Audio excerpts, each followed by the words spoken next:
If we know the Holy Trinity, and the third part is breath, let me tell you a little tidbit about what happens about the parasympathetic nervous system and the sympathetic nervous system. And I think we're all in agreement that that's what the Bible is describing, right? Because this is all I'm making, if you read it the first time, of our inner world.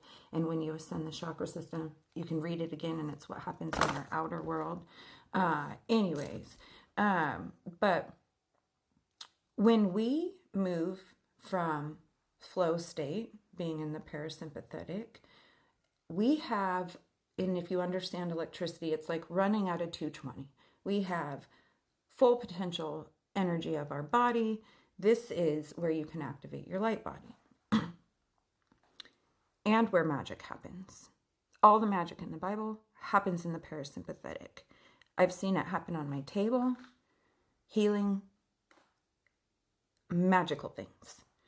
The sympathetic is our ego that keeps us programmed, looping, stuck in our lower consciousness.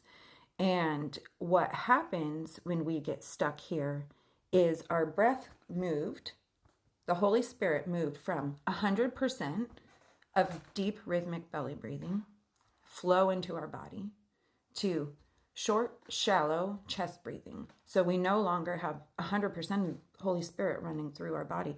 What the other thing I was shown when I had my awakening is that, yeah, we're not running at full potential, and it's because we were only given this much energy to run. Well, how do you get more energy in your body? Well, you breathe more, because most people, if you test, only breathe in 5, maybe 8 liters of oxygen. And do you know that we have the potential to inhale 20 plus?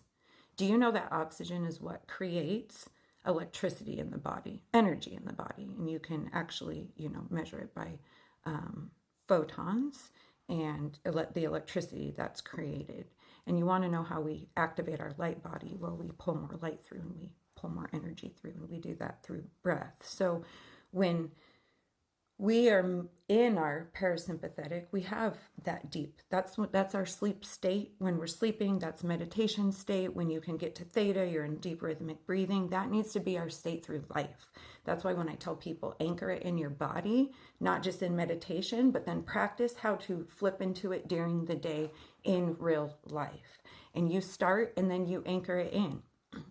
And then you become a belly breather all the time, and eventually your body will release in a fashion. And that's when you see, when I'm working on people on my table, the spastic seizure, like moving and all of that. But Spirit always, when I've asked, takes me and tells me to start back at breath. When I ask where to find it in the Bible, he's always told me Genesis. And that's what the battle of Cain and Abel was. And Cain murdering Abel. Cain is, in Hebrew, means possession. Abel in Hebrew means breath. He is the sympathetic and took half our breath. That was his brother. And what happened then is then she had bore another consciousness, Seth, who was seated in goodness, and this one stayed. So we have lower consciousness and higher consciousness. That is our parasympathetic and our sympathetic nervous system. But what happens that we don't understand, and why we're staying looped and stuck, is because our breath is not being anchored in. And this is no joke. I don't know how to put it. Our breath is everything for our healing and our fascia system.